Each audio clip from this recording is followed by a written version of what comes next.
Brazil 2, Senegal 0। What a performance from Brazil. আজকের ম্যাচটা দেখলে বুঝবেন দারিবাল জুনিয়র কি ছিল আর কার্লো অ্যানচেলত্তি কি। আজকের ম্যাচে আপনি ব্রাজিলের সিকোয়েন্স দেখতে পারবেন, ব্রাজিলের প্লে দেখতে পারবেন, ব্রাজিলের ট্রানজিশন দেখতে পারবেন, ব্রাজিলের বিল্ড আপ দেখতে পারবেন। আজকের ম্যাচের হাইলাইট পয়েন্ট ছিল ইস্তেভাও। আজকের ম্যাচে কার্লো অ্যানচেলত্তি দুইটা সিস্টেম ট্রাই করছে, 4-3-3 আর 4-4-2, কিন্তু তার দুই সিস্টেমেই একটা প্লেয়ার কমন ছিল, সে ছিল ইস্তেভাও উইলিয়ান। আরেকটা প্লেয়ার কমন ছিল ভিনিসিয়াস জুনিয়র। 4-4-3-এর সময় কুনিয়া ছিল, সামনে রদ্রিগোরে ট্রাই করতেছিল। রদ্রিগো ওয়াজ বিলো এভারেজ প্লেয়ার আজকে।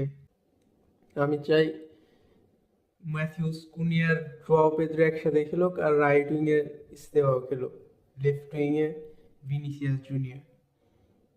কারণ আজকের পারফরমেন্স থেকে রদ্রিগো প্রমিসিং লাগেনি একদমই।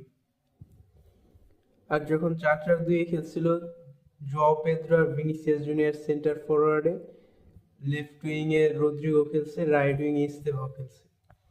এতটা ইফেক্টিভ ছিল না ওটা।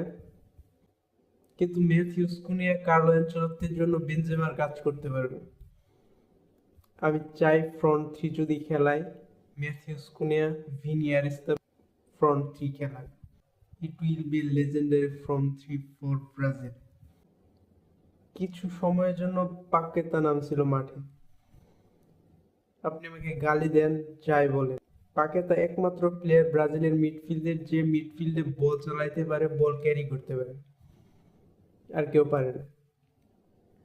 ম্যাথিউস কুনার যদি নাম্বার 10 হিসেবে খেলে, ওর প্রেস ইমেন্স থেকেও বল ক্যারি করতে পারে।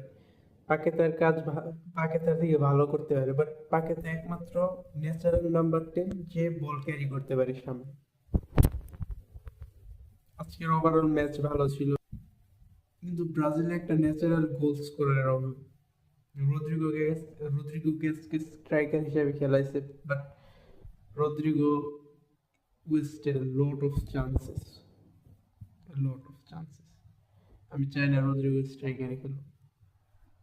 That's all for today. Subscribe and follow for further informations আর একটা লং ভিডিওর জন্য প্লিজ সাবস্ক্রাইব করুন।